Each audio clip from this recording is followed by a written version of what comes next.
અગાઉના લેક્ચરમાં આપણે કાર્બનની અનિયમિત વર્તણૂકની ચર્ચા કરી. ત્યારબાદ હવે કાર્બનના આપણે વિવિધ પ્રકારના અપરૂપોની ચર્ચા કરીશું. કાર્બનના આપણે સારી રીતે જાણીએ છીએ કે બે પ્રકારના અપરૂપો હોય છે, એક સ્ફટિકમય અપરૂપ અને એક અસ્ફટિકમય અપરૂપ.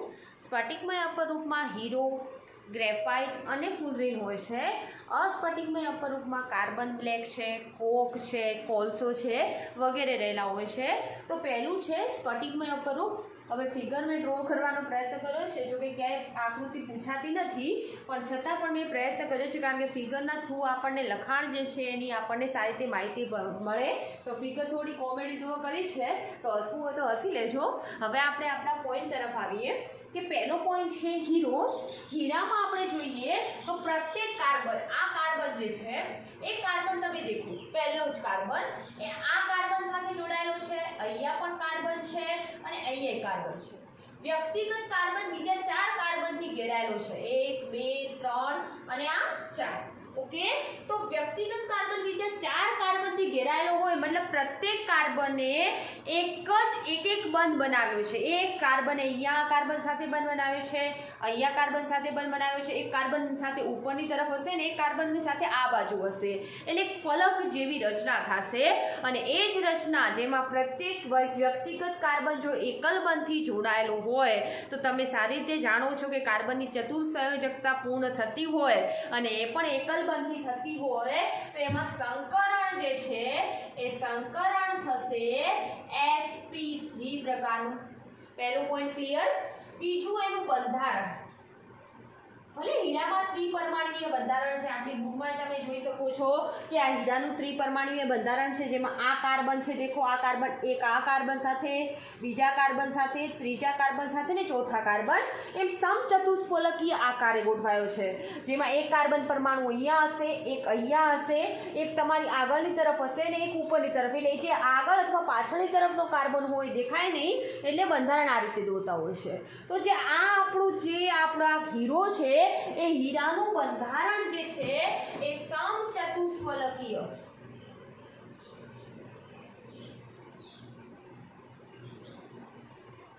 જાળીદાર બંધારણ હોય છે. કેવા પ્રકારનું બંધારણ હોય છે? સમચતુષ્ફલકીય જાળીદાર બંધારણ હોય છે.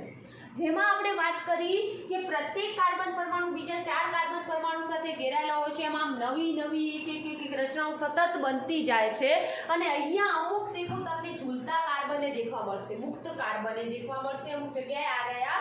એના લીધે એકદમ આપણે કહી શકીએ શુદ્ધ સ્વરૂપ હીરો નથી. હીરાને શુદ્ધ સ્વરૂપમાં બનાવવું હોય તો એને ખૂબ જ દબાવવું પડે, ખૂબ જ ઘર્ષણ આપવું પડે, ઊંચું તાપમાન આપવું પડે, ત્યારે જ હીરાના પ્રત્યેક કાર્બન પરમાણુ બીજા બધા જ કાર્બન પરમાણુ સાથે જોડાઈ શકે. એટલે હીરો કાર્બનનું તમે હાલ એવું સમજતા હશો કે શુદ્ધ સ્વરૂપ છે, એને સાંસ્કૃતિક રીતે શુદ્ધ બનાવવામાં આવે છે. કુદરતમાંથી એ શુદ્ધ સ્વરૂપે નથી મળતું. ભૂલથી એ ભૂલ ના કરતા કે હીરાને કાર્બનનું શુદ્ધ સ્વરૂપ કહેવાય છે કે નહીં. હીરો કાર્બનનું શુદ્ધ સ્વરૂપ કુદરતી સ્વરૂપે નથી, સાંસ્કૃતિક સ્વરૂપે એને બનાવવામાં આવે ત્યારે જ શુદ્ધ સ્વરૂપે બને છે. હવે પ્રત્યેક કાર્બન બીજા કાર્બનથી જોડાયેલો હોય તો કાર્બન વચ્ચે બંધ અંતર હોય અને એ જ બંધ અંતર એટલે કે કાર્બનની બંધ લંબાઈ. તો અહીંયા કાર્બન બંધ લંબાઈ જે છે એ 154 પિકોમીટરની છે અને બધા જ બંધ સિગ્મા છે. તો અહીંયા બંધ સિગ્મા બંધ વ્યક્તિગત કાર્બન કેટલા સિગ્મા બંધથી જોડાયેલો હશે? 4 સિગ્મા બંધ હશે. અહીંયા કોઈ પાઈ બંધ નથી કારણ કે સંકરણ sp3 પ્રકારનું છે અને sp3 પ્રકારનું સંકરણ મતલબ વ્યક્તિગત કાર્બને પોતાની 4 સંયોજકતા એકલ બંધથી જ પૂર્ણ કરી છે, કોઈ બીજો બંધ બનાવ્યો નથી.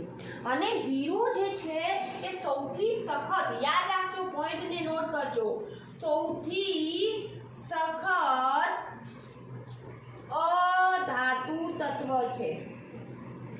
તત્વ સૌથી સખત છે. જો સંયોજન સૌથી સખત પૂછાય ને તો ગ્રેફાઇટ જેવું એક સંયોજન છે બોરોન નાઇટ્રાઇડ, એ સંયોજન સૌથી સખત છે. સંયોજનમાં તત્વમાં સૌથી અધાતુ તત્વ તરીકે સખત હોય તો એ હીરો છે. કેમ? કારણ કે એમાં પ્રત્યેક કાર્બન પરમાણુ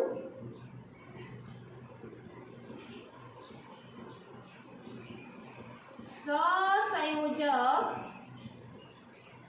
બંધથી ઘેરાયેલા છે અને આ તેમનો સહસંયોજક બનવો બહુ તોડવો અથવા સહસંયોજક બંધ જે બની ગયો છે એ બંધને તોડવો સૌથી વધુ મુશ્કેલ છે અને એના લીધે હીરો સખ્તાઈ ધારણ કરે છે અને એની આ સખ્તાઈના લીધે તેનો ઉપયોગ થાય છે અપઘર્ષક તરીકે અથવા ઘરેણાની બનાવટમાં। અપઘર્ષક એટલે કે મોટા ભાગના સાધનોની ધાર કાઢવી હોય, કોઈ વસ્તુને ધારદાર બનાવી છે, તીક્ષ્ણ બનાવી છે, જેમ કે તમારા શસ્ત્ર છે, ઓજારો છે, એને તીક્ષ્ણ બનાવવા હોય તો એને ઘસવા માટે હીરાનો ઉપયોગ થાય છે।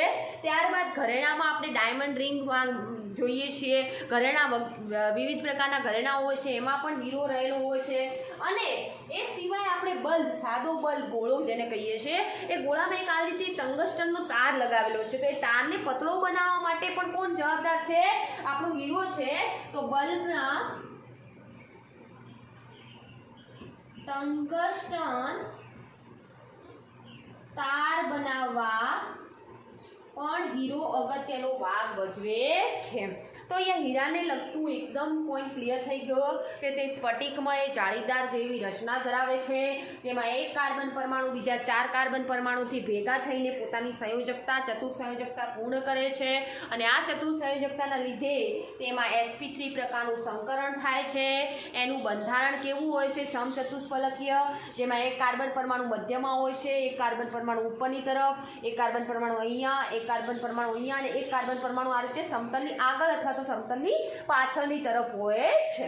ઓકે, ત્યારબાદ એ સૌથી સખત પદાર્થ છે કારણ કે તેમાં પ્રત્યેક કાર્બન પરમાણુ એકબીજા સાથે પ્રબળ સહસંયોજક બંધથી ઘેરાયેલા છે, તેથી તેમના સહસંયોજક બંધને તોડવા બહુ મુશ્કેલ બને છે, તેથી એ સખ્તાઈ ધારણ કરે છે।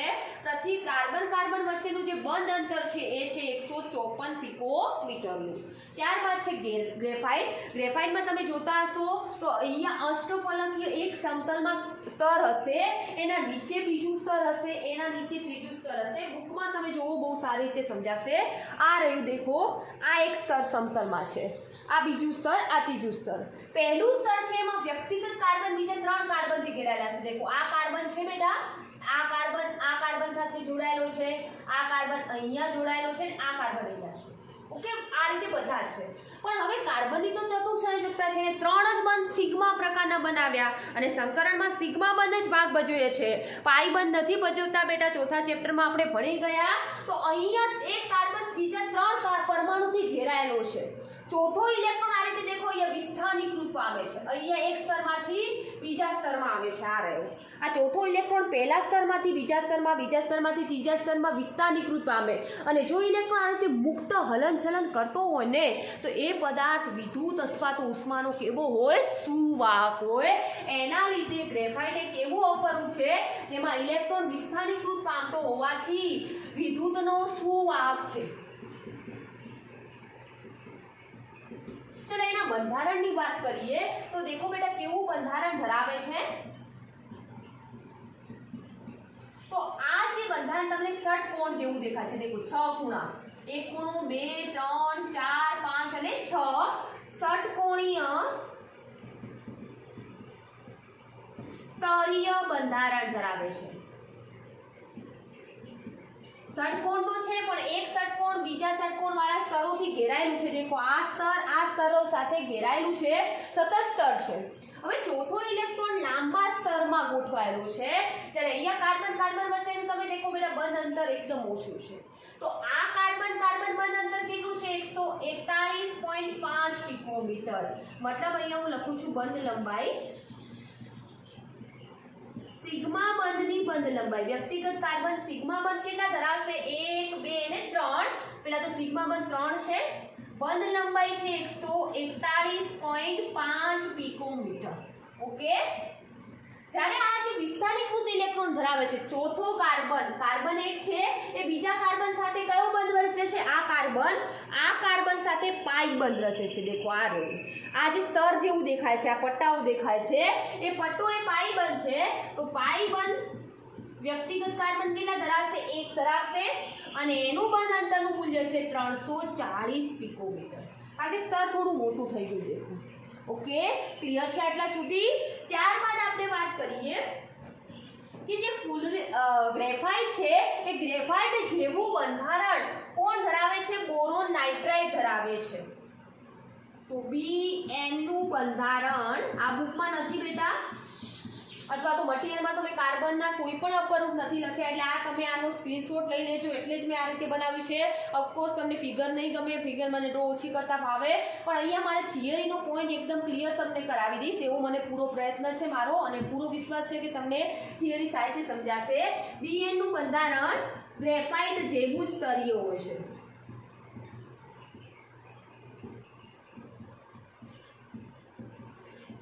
ત્યારબાદ આપણે એના સંકરણની વાત કરીએ તો એક કાર્બન બીજા 3 કાર્બનની સિગ્મા બંધથી જોડાયેલા છે, મતલબ એક S પ્રકારની અને 2 P પ્રકારની, એમ ટોટલ sp2 સંકૃત કક્ષકો રચાશે. મતલબ sp2 સંકરણ એના અંદર થતું જોવા મળશે. ત્યારબાદ આપણે વાત કરીએ કે કાર્બનનું સૌથી સ્થાયી સ્વરૂપ કહેવાતું હોય. સ્થાયી એટલે કે સતત એક જગ્યાએ સ્થિત રહેતું હોય એવું સ્વરૂપ છે. તો આ સૌથી સ્થાયી સ્વરૂપ છે, કારણ કે તેની સર્જન એન્થાલ્પી, ફોર્મેશન એન્થાલ્પીનું મૂલ્ય 0 કિલોજૂલ પ્રતિ મોલ છે. સૌથી સ્થાયી સ્વરૂપ કાર્બનનું હોય તો એ ગ્રેફાઇટ છે. સૌથી શુદ્ધ સ્વરૂપ મેં કહ્યું હીરો નથી, કે સૌથી સખત ભલે હીરો છે પણ શુદ્ધ નથી. શુદ્ધ સ્વરૂપ આપણું બકીબોલ અથવા ફુલરીન આવશે. તો સૌથી સ્થાયી સ્વરૂપ છે આપણું ગ્રેફાઇટ. પછી એના ઉપયોગો, તો વિદ્યુત પ્રવાહનું વહન કરતો હોવાથી વિદ્યુત વિભાજન પદ્ધતિમાં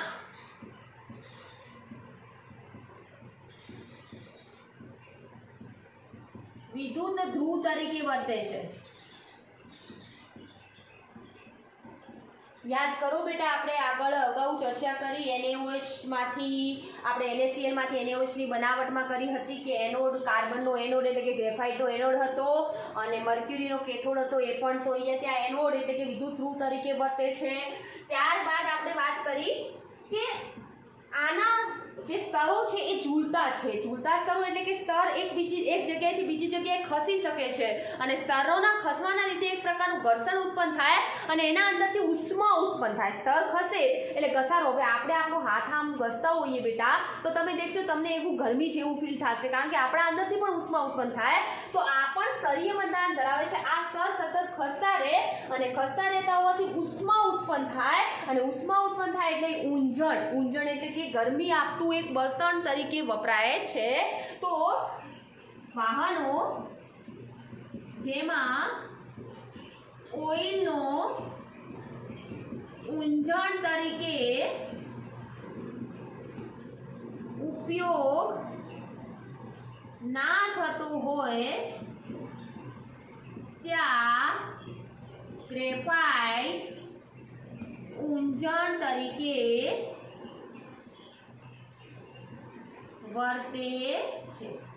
એટલે ગ્રેફાઇટનો ઉપયોગ ઊંજણ તરીકે પણ કરવામાં આવે છે. ઇવન આપણે પેન્સિલમાં પણ આપણે એનો ગ્રેફાઇટનો ઉપયોગ કરતા હોઈએ છીએ. પેન્સિલની જે અણી હોય છે એ અણીમાં શું રહેલું હોય છે? ગ્રેફાઇટ રહેલું હોય છે. ત્યારબાદ આપણે વાત કરીએ બકીબોલ, જેને આપણે ફુલરીન પણ કહીએ છીએ, સોલર બોલ પણ કહીએ છીએ. ફુલરીન એટલા માટે કહેવામાં આવે છે કારણ કે બકમિનિસ્ટર ફુલરીન નામના વૈજ્ઞાનિકે કાર્બનના આ અપરૂપની ચર્ચા કરી હતી. હવે આ અપરૂપ ખરેખરમાં આપણને કુદરતમાંથી મળી નથી આવતું. એને આપણે કુદરતમાંથી મળેલા સ્વરૂપનું ઉષ્મીય રીતે વિઘટન કરીને કુદરતમાંથી મળેલા જે ગ્રેફાઇટ છે એ ગ્રેફાઇટને હું હિલિયમ અથવા નિયોન જેવા આપણા ઊંડા વાયુઓના સંપર્કમાં લાવવામાં આવું છું. તો એટલે એક ટ્યુબ લેવામાં આવે છે. દેખો આ રીતે ટ્યુબ લઈ લીધી છે. એ ટ્યુબમાં ગ્રેફાઇટ ભરી લીધો છે. આપણે બુકમાં ક્યાંય આ રીતે ફિગર નથી, આ સમજવા માટે છે. અને એ ટ્યુબને મેં બંધ કરી દીધી અને એ ટ્યુબમાં એક વાયુ ભર્યો છે, નિષ્ક્રિય વાયુ, જેથી આજુબાજુના વાતાવરણની કોઈ અસર ન થાય, અને એ વાયુ છે હિલિયમ અથવા તો નિયોન. હવે એ ટ્યુબને મેં વિદ્યુત ધ્રુવ વડે અથવા વિદ્યુત ચાપ વડે, કારણ કે વિદ્યુત પ્રવાહ પસાર કરવો હોય તો કોઈક સળિયો તો રાખવો પડે ને, તો વિદ્યુત ચાપ વડે બેટરી સાથે જોઈન કરી દીધી છે. અને જ્યારે જોઈન કરું છું ત્યારે ગ્રેફાઇટ ધીરે ધીરે સળગશે. હવે આપણે ઘણી વખત ઘરે આપણે મેસ પોમેસ જેને કહીએ છીએ, કાજલ કહીએ છીએ, કાજલ બનાવવા માટે આપણે શું કરીએ છીએ, આપણે એક દીવો કરીએ છીએ, દીવાના ઉપર આપણે કંઈક રાખી દઈએ છીએ, એટલે દીવાના ઉપર જે આપણે ઉલટું રાખ્યું છે એના ઉપર મેસ જમા થાય છે. એ મેસ એટલે એક પ્રકારનો તમારો કાર્બન બ્લેક, એ જે આપણા કાર્બનનું એક અસ્ફટિકમય અપરૂપ છે. અને અહીંયા આપણે જે બનાવીએ છીએ સ્ફટિકમય અપરૂપ છે, તો એમાંથી કાર્બનની વિવિધ સંખ્યા n સંખ્યા ધરાવતા સંયુક્ત પદાર્થો મળે છે. જેમાં કાર્બનની n સંયોજકતા ધરાવતા બેકી સંખ્યાવાળા કયા કયા કાર્બનના પરમાણુઓ મળી શકે? C16 મતલબ 60 કાર્બન ધરાવતું સંયોજન મળી શકે, કાર્બનનું આખું સ્ફટિકમય સ્વરૂપ મળી શકે, C17 ધરાવતું કાર્બનનું સ્ફટિકમય લાંબુ સ્વરૂપ મળી શકે, અથવા તો C350 કે તેથી વધુ બેકી સંખ્યા ધરાવતા કાર્બનના સંયુક્ત સ્વરૂપો મળી શકે, જેમાં માત્ર કાર્બન હશે. મતલબ હીરો, ગ્રેફાઇટ, ફુલરીન કોઈ સંયોજન નથી, એ કાર્બનના મોલેક્યુલથી બનેલું કાર્બનનું એક પ્રકારનું સ્ફટિકમય સ્વરૂપ છે, જેમાં બધા જ કાર્બનો જોડાયેલા હોય છે. હવે અહીંયા કાર્બનનું સૌથી સારામાં સારું સ્ફટિકમય સ્વરૂપ હોય ફુલરીનમાં તો એ C સાઇટ છે, જેને આપણે ફુલરીન, બકીબોલ અથવા સોકરબોલ કહીએ છીએ. સોકરબોલ એટલે કે ફૂટબોલના દડા જેવું બંધારણ. મને તો ડ્રો કરતા નથી આવડતું, આ તો મેં ફૂટબોલના દડાના આગળના ભાગનું ડ્રો કર્યું છે. આવો એનો પાછળનો ભાગ એક હોય. હવે એમાં દેખો રિંગ જેવી રચના જોવા મળતી છે, જેમાં એક કાર્બન પરમાણુ, આ દેખો રહ્યો બેટા કાર્બન, એ બીજા 3 કાર્બનથી ઘેરાયેલો હશે. ગમે તે કાર્બન તમે લો, આ લો દેખો, તો આ 1, 2 અને 3 કાર્બનથી ઘેરાયેલો છે. મતલબ કાર્બને 3 જ બંધ બનાવ્યા છે, તો એનું સંકરણ આગળના જેમ જ sp2 થશે. પણ આમાં ઝૂલતા બંધ નથી, કે ઝૂલતો બંધ નહીં દેખાય, કારણ કે આખા દડો એકબીજાના સાથે જોઈન થઈ ગયો હશે. તો ચોથો કાર્બનનો ઇલેક્ટ્રોન હશે એ આણ્વીય કક્ષકો ઉપર વિસ્થારીકૃત થશે. મતલબ યા તો અહીંયા બંધ બની જશે, યા તો પછી આ કાર્બન જે છે અહીંયા પોતાનો દેખો આ મુક્ત ઇલેક્ટ્રોન રાખ્યો છે, જો આના અને આના વચ્ચે બંધ બને તો અહીંયા બનશે. પણ આ કાર્બન કે મારે આ કાર્બન સાથે નથી બંધ બનાવવો, આ કાર્બન કહે પણ મારે આની સાથે બંધ બનાવવો છે, તો આ રીતે બનશે. તો મતલબ કે બંધ એના વિસ્થારીકૃત થતા રહેશે આણ્વીય કક્ષકના અંદર, અને બંધ વિસ્થારીકૃત થાય એના લીધે આ બંધારણ કેવું થઈ જશે? એરોમેટિક. એરોમેટિક એટલે કોના જેવું? બેન્ઝીન જેવું. બેન્ઝીન નથી બેટા, પણ બંધારણ એના જેવું થઈ જાય છે. તો ખાસ યાદ રાખજો કે શા માટે ફુલરીન એરોમેટિક જેવું બંધારણ ધરાવે છે, કારણ કે ફુલરીનમાં ચોથો ઇલેક્ટ્રોન આણ્વીય કક્ષક ઉપર વિસ્થારીકૃત પામે છે. પહેલા આ 2 કાર્બન સાથે બંધ બની જાય, પછી આ બંધ તૂટીને ફરીથી પાછો આમના વચ્ચે બંધ બને. આમ બંધ બનતો હોવાથી સંસ્પંદન જેવી રચના જોવા મળે છે. તેથી એરોમેટિક બેન્ઝીન જેવું બંધારણ જોવા મળે છે, જેમાં સંકરણ છે sp2 પ્રકારનું. પછી અહીંયા મહત્વનો પોઈન્ટ, અહીંયા એવા કોઈ વલય નતા, બધા અહીંયા 6 કાર્બન વાળા વલયો છે. દેખો અહીંયા 6 કાર્બન વાળું આપણે બનાવ્યું, પણ અહીંયા વલય દેખો બેટા, આ વલય જુઓ 1, 2, 3, 4 અને 5. 1 કાર્બન, 2 કાર્બન, 3, 4 અને 5. આ 5 કાર્બન ધરાવતું વલય છે. જ્યારે હવે આ વલયની હું વાત કરું છું, આ 1 કાર્બન, 2 કાર્બન, 3, 4, 5 અને 6. તો અમુક વલયો 6 સભ્યો વાળા છે, 6 કાર્બનના સભ્યો વાળા, જ્યારે અમુક વલયો 5 કાર્બનના સભ્યો વાળા છે. તો 5 સભ્યો વાળા આ ખાસ નીટમાં પ્રશ્ન પૂછાય બેટા. અને અમુક વલયો છે 6 સભ્યો વાળા. હવે 5 સભ્યો વાળા વલયોની સંખ્યા છે 12. કેટલા વલયો 5 સભ્યો વાળા આપણા બકીબોલમાં હોય છે? 12. એ હવે આપણે બકીબોલ આખો તમે જુઓ ત્યારે ખબર પડે. એટલે અહીંયા આપણે યાદ રાખવાનું કે 5 સભ્યો વાળા વલયો 12 છે અને 6 સભ્યો વાળા વલયો છે આપણી પાસે 20. હવે તમે 5 સભ્યો વાળા વલય કોના સાથે ઘેરાયેલા છે જુઓ બેટા. આ વલય છે 5 સભ્યો વાળું બેટા, એની આજુબાજુ બધા વલયો જુઓ કેવા છે બેટા? 6 સભ્યો વાળા છે. તો 5 સભ્યો વાળા વલયો માત્ર 6 સભ્યો વાળાથી ઘેરાયેલા છે. જ્યારે 6 સભ્યો વાળું આ વલય જુઓ બેટા, આ વલય પોતાના 6 સભ્યો વાળા સાથે પણ જોડાયેલું છે. દેખો આ 6, આ 6, આની બાજુમાં આ 6. જ્યારે 5 એના ઉપર છે દેખો, અને આ 5 સભ્યો વાળું વલય નીચે પણ છે. દેખો આ રહ્યું 1, 2, 3, 4 અને આ 5 સભ્યો. તો 6 સભ્યો વાળું જે વલય છે એ 6 સભ્યો વાળું વલય 6 અને 5 સભ્યો વાળા વલયોથી ઘેરાયેલું છે। ચલો અહીંયા પણ કેટલાક અંશે દેખો મેં વાત કરી કે અહીંયા પણ આ રીતે પાઇબંધ બનવાની ક્ષમતા છે બેટા, એકાંતરિત રીતે, કારણ કે આ કાર્બન વચ્ચે પાઇબંધ બની ગયો તો આ કાર્બનની તો સંયોજકતા પૂર્ણ થઈ ગઈ। તો હવે તો અહીંયા તો પાઇબંધ ક્યારે ના રચાય ને બેટા, તો હવે આ બે કાર્બનો વચ્ચે રચાય તો સિગ્મા બંધની બંધ લંબાઈ અને પાઇ બંધની બંધ લંબાઈ કેટલી હશે? તો સિગ્મા બંધની બંધ લંબાઈ 143.5 પિકોમીટર છે, જ્યારે પાઈ બંધની બંધ લંબાઈ 138.3 પિકોમીટર છે। ઓકે, તો અહીંયા જે આપણે ફુલરીન છે એમાં બે સભ્યો રહેલાઓ છે, 5 સભ્યોવાળું વલય દેખાય છે, 6 સભ્યોવાળું વલય દેખાય છે। 5 સભ્યોવાળા વલયોની સંખ્યા છે 12, 6 સભ્યોવાળા વલયોની સંખ્યા છે 20। 5 સભ્યવાળું વલય માત્ર 6 સભ્યવાળા વલયોથી ઘેરાયેલું છે, જ્યારે 6 સભ્યવાળું વલય છે એ 5 અને 6 સભ્યોથી ઘેરાયેલું છે। અહીંયા પ્રત્યેક કાર્બન બીજા કાર્બન સાથે 3 સિગ્મા બંધ અને 1 પાઈ બંધ રચે છે, જેમાં સિગ્મા બંધની બંધ લંબાઈ 143.5 મીટર હોય છે અને પાઈ બંધની બંધ લંબાઈ 138.3 મીટર હોય છે, પિકોમીટર સોરી, એટલી એની બંધ લંબાઈ હોય છે।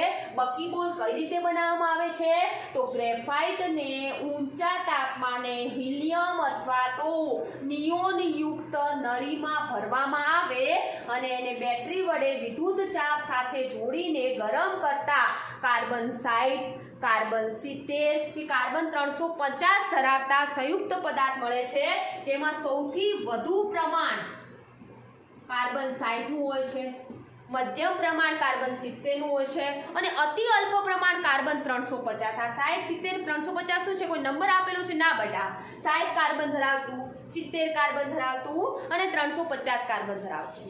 અને ત્યારબાદ જો કાર્બનનું સૌથી શુદ્ધ સ્વરૂપ ગણાતું હોય તો એ છે આપણું ફુલરીન, જેમાં ફુલરીનમાં પણ કયો C60 ઘટક કાર્બનનું સૌથી શુદ્ધ છે। ફુલરીનની સર્જન એન્થાલ્પી ડેલ્ટા FH નું મૂલ્ય છે 38.1 પિકોમીટર કિલોજૂલ પ્રતિ મોલ અને હીરાની સર્જન એન્થાલ્પી છે delta FH0 is equal to 1.90 કિલોજૂલ પ્રતિ મોલ, જ્યારે ગ્રેફાઇટની સર્જન એન્થાલ્પીનું મૂલ્ય કેટલું હતું? 0 કિલોજૂલ પ્રતિ મોલ હોવાથી એ સૌથી સારામાં સારું સ્થાયી સ્વરૂપ। જો તમને નીટમાં પ્રશ્ન કઈ રીતે આવે બેટા કે કાર્બનનું સૌથી સારામાં સારું સ્થાયી સ્ફટિકમય સ્વરૂપ કયું છે? તો ગ્રેફાઇટ।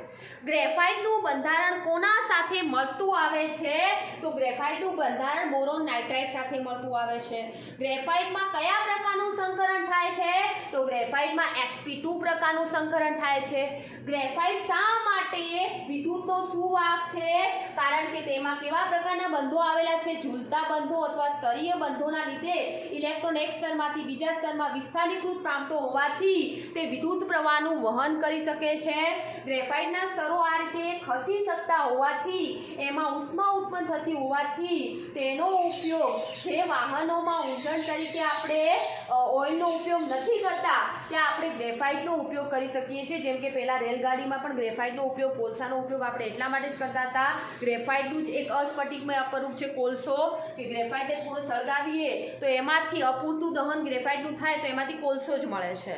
તો હવે આપણે હાલ જ વાત કરી કે ગ્રેફાઇટ અને ફુલરીનનું અપૂરતું દહન થતા કોક છે, કાર્બન બ્લેક છે અને કોલસો મળે છે। ઓકે, તો હવે આ કાર્બનના જે સંયોજનો છે એના ઉપયોગો ક્યાં, અથવા સોરી કાર્બનના સંયોજનો નહીં, કાર્બનના જે અસ્ફટિકમય અને સ્ફટિકમય સ્વરૂપો છે એના ઉપયોગો ક્યાં? તો ઉપયોગો જ મોટા ભાગે લખાઈ જ ગયા છે। દેખો, હીરાના, પર્ટિક્યુલર હીરાના વિશે કહીએ તો ઘરેણા બનાવવામાં થાય છે, પછી કોઈ સાધનના ઘસારા માટે એટલે કે સાધનોને એકદમ ઘર્ષણવાળા બનાવવા છે, એકદમ તીક્ષ્ણ બનાવવા છે તો ત્યાં આપઘર્ષક તરીકે થાય છે। ત્યારબાદ આપણા બલ્બના જે આપણો બલ્બ છે એ બલ્બમાં ટંગસ્ટનનો જે તાર રહેલો છે એ તારને ઘસવા માટે પણ આપણે હીરાનો ઉપયોગ થાય છે। હીરાની સર્જન એન્થાલ્પી 1.90 કિલોજૂલ પ્રતિ મોલ જેટલી હોય છે। હીરો જે છે એ કેરેટમાં મળે છે। કેરેટ એકમમાં હીરાની જે માપણી થાય છે કયા એકમમાં થાય છે? કેરેટ એકમમાં। અને 1 કેરેટ બરાબર આ પણ પ્રશ્નો આવી શકે 1 કેરેટ બરાબર ખાલી જગ્યા ગ્રામ મિલીગ્રામ. ઓકે, તો 1 કેરેટ બરાબર 200 મિલીગ્રામ થાય છે. યાદ રાખજો, હીરાનું માપન કયા એકમમાં થાય છે? કેરેટ એકમમાં થાય છે. ગ્રેફાઇટ એ કાર્બનનું સૌથી સ્થાયી સ્વરૂપ છે. એનો ઉપયોગ પણ દેખો આપણે બેટા વાત કરી હાલ જ કે વાહનોમાં ઓઇલ તરીકે ઉપયોગ થાય. ઓઇલનો ઉપયોગ જ્યારે ના થતો હોય ત્યાં ઊંજણ તરીકે ગ્રેફાઇટનો ઉપયોગ થાય છે. વિદ્યુત વિભાજન પદ્ધતિમાં વિદ્યુત ધ્રુવ તરીકે ગ્રેફાઇટ વર્તે છે. પછી આપણે કાર્બન જે છે એ કાર્બન અને પ્લાસ્ટિક અને ગ્રેફાઇટ ને મિશ્ર કરવામાં આવે તો એ મિશ્રમાંથી એક વધુ પ્રબળતા વાળો સંયુક્ત પદાર્થ મળે છે. અને એ વધુ પ્રબળતા વાળો સંયુક્ત પદાર્થ એટલે કે ગ્રેફાઇટ પ્લસ પ્લાસ્ટિક, આ બંનેને જ્યારે મિક્સ કરવામાં આવે છે ત્યારે એમાંથી વધુ પ્રબળતા વાળો સંયુક્ત પદાર્થ મળે છે. સંયુક્ત એટલે કે ભેગો કરેલો પદાર્થ. અને આ પદાર્થનો ઉપયોગ થાય છે રોકેટ,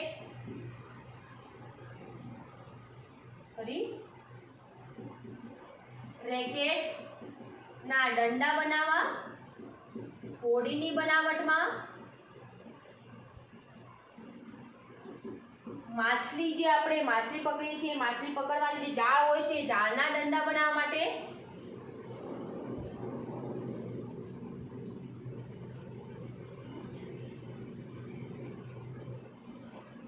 ઓકે, એ બધી વસ્તુઓ બનાવવા માટે પણ અથવા તો વિમાનના હલકા ભાગો બનાવવા છે તો એમાંથી પણ એનો ઉપયોગ કરવામાં આવે છે. કારણ કે વિમાનમાં અમુક જગ્યાએ પ્લાસ્ટિકનો પણ ઉપયોગ થતો હોય છે. વિમાનમાં કેટલા બધા પદાર્થો વપરાય છે ત્યારે જ આટલું વિમાન બને છે. તો રોકેટ જે છે એ રોકેટના દંડા બનાવવા માટે, અથવા તો આપણે વાત કરીએ છીએ કે આપણી જે માછલી પકડવાની જાળી છે જાળીના દંડા બનાવવા માટે, ઓકે, હોડીની બનાવટમાં પણ તેનો ઉપયોગ થાય છે. વિમાન ઉદ્યોગોમાં પણ ગ્રેફાઇટ અને પ્લાસ્ટિકના સંયુક્ત પદાર્થનો ઉપયોગ થાય છે. ત્યારબાદ વાત કરી કે ગ્રેફાઇટનું અપૂરતું દહન થાય છે ત્યારે કોક અને કોલસો અથવા તો કાર્બન બ્લેક મળે છે. કાર્બન બ્લેક એટલે જ આ તમારું જે અહીંયા દેખાય છે ને આ બધું લખેલું એ કાર્બન બ્લેક જ છે બેટા. કાર્બન બ્લેક એટલે કે કાર્બનના ગ્રેફાઇટનું અપૂરતું દહન થાય છે ત્યારે જે આપણને કાજલ મળે છે, આ જે ઇંક મળે છે જેને આપણે વર્ણક કહીએ, વર્ણક એટલે કે પ્રકારનો રંગ, એ રંગ જે છે એ કાર્બન બ્લેક છે. અને એનો ઉપયોગ ઇંકમાં થાય છે, હાલ જ વાત કરી. કાજલની બનાવટમાં પણ તેનો ઉપયોગ થાય છે. ત્યારબાદ આપણે વાત કરીએ કોલસો. તો તમને ખબર હશે, તમે ઘણી વખત ટીવીમાં એડ જોઈ હશે કે પોન્ડ્સ જે છે એ બ્લેક ફેસ વોશ યુઝ કરો. પોન્ડ્સ ફેસ વોશ હશે, એમાં લખ્યું છે એમાં એક્ટિવેટેડ ચારકોલ છે. ચારકોલ એટલે એક પ્રકારનો કોલસો. એ કોલસો શું કરે છે, આપણી જે આ સ્કિન છે એ સ્કિનની સપાટી ઉપર જે સંદૂષકો એટલે કે ગંદા ઘટકો રહેલા છે એ ઘટકોને શોષે છે. તો એનો ઉપયોગ મતલબ અધિશોષક તરીકે, અધિશોષક અને અધિશોષિત, આ બે શબ્દો બેટા સમજવા બહુ ઇમ્પોર્ટન્ટ છે. જે આપણે 12મા ધોરણમાં આવશે. અધિશોષક એટલે કે જે શોષણ કરે છે તે, અધિશોષિત એટલે જે શોષણ પામે છે. એમ જેમ કે આપણી સ્કિન ઉપર મેં ચારકોલયુક્ત ફેસ વોશ લગાવ્યું તો ચારકોલ એ અધિશોષક છે, મતલબ એ શોષણ કરશે. અને આપણી સ્કિન ઉપર રહેલા સંદૂષકો એટલે કે ગંદા ઘટકો છે એ શું પામે છે, અધિશોષિત પામે છે. કાર્બન મોનોક્સાઇડ જેવા ઝેરી વાયુઓને શોષવા માટે પણ તેનો ઉપયોગ થાય છે. એટલે તો એર ફ્રેશનરમાં પણ તેનો ઉપયોગ થતો હોય છે બેટા. તમે તમારી ગાડીમાં એર ફ્રેશનર લગાવો છો એમાં પણ કાર્બનનો ઉપયોગ થાય. એ શું કરે, તમારી ગાડીમાં રહેલા જે ગંદા ઘટકો છે, વાતાનુકાલિક પરિસ્થિતિમાં હવામાં જે ગંદા ઘટકો રહેલા છે એ ઘટકોને પણ શોષે છે. અને હાલ તો કોરોના વાયરસ ફેલાઈ રહ્યો છે, પણ જે લોકો કંપનીમાં કામ કરે છે, ઘણી કંપનીઓ એવી છે જેમાંથી ઝેરી વાયુઓ નીકળતા હોય તો એ લોકો તો બીજા દિવસે તો ટપકી પડે. જો આવી રીતે જે ઝેરી વાયુના સંપર્કમાં રહેવામાં આવે તો એ લોકો શું કરે છે, માસ્ક લગાવે છે. માસ્ક અહીંયા સાદું હાલ કોરોના વાયરસ વાળું માસ્ક લગાવો છો એ નથી હોતું, એ ચારકોલયુક્ત માસ્ક હોય છે. ચારકોલયુક્ત માસ્ક શું કરે છે, ઝેરી વાયુઓને શું કરી લે છે, શોષી લે છે. તેથી એ ઝેરી વાયુઓ તમારા નાક સુધી નથી જતા હોતા અને એના લીધે તમારું નાક, તમારી બોડી પ્રોટેક્ટ રહે છે. તો ઝેરી વાયુઓનું શોષણ કરવા માટે પણ કોલસો એટલે કે ચારકોલનો ઉપયોગ થાય છે. ઓકે, અને ત્યારબાદ આપણે પાણી, તમે જુઓ છો કે ગટરનું પાણીનું પણ શુદ્ધિકરણ કરવામાં આવે છે બેટા. અથવા તો આપણે ઔદ્યોગિક ક્ષેત્રે નીકળેલું ગરમ પાણી છે એમાં જે સંદૂષકો, ગંદા ઘટકો રહેલા છે એ ઘટકોને ચારકોલના મોટા મોટા થરમાંથી પસાર કરવામાં આવે. થર એટલે કે એના આટલા મોટા મોટા ટુકડાઓ મૂકી દે, એમાંથી પસાર કરવામાં આવે તો એ ઘટકોને ચારકોલ કેટલાક અંશે શું કરી લેતું હોય છે, શોષી લેતું હોય છે. તો આ રીતે ચારકોલનો પણ ઉપયોગ કરવામાં આવે છે. તો અહીંયા કાર્બનના અપર રૂપોના ઉપયોગો પણ પૂર્ણ થયા છે. કોઈ ઉપયોગ બાકી રહી જાય તો જરા જાણ જાણ કરજો। કાર્બનના 3 પ્રકારના સ્ફટિકમય અપરૂપોની ચર્ચા કરી, અસ્ફટિકમય અપરૂપોના પણ ઉપયોગો સમજાવ્યા। અસ્ફટિકમય અપરૂપ મળે છે કોના અંદરથી? ગ્રેફાઇટ અને ફુલરીનું અપૂરતું દહન થવાથી આપણને અસ્ફટિકમય અપરૂપ મળે છે। તો અહીંયા કાર્બનના જે સ્વરૂપો છે એને પૂર્ણ કર્યા। હવે કાલે આપણે કાર્બનયુક્ત સંયોજનોની ચર્ચા કરીશું। અસ્તુ।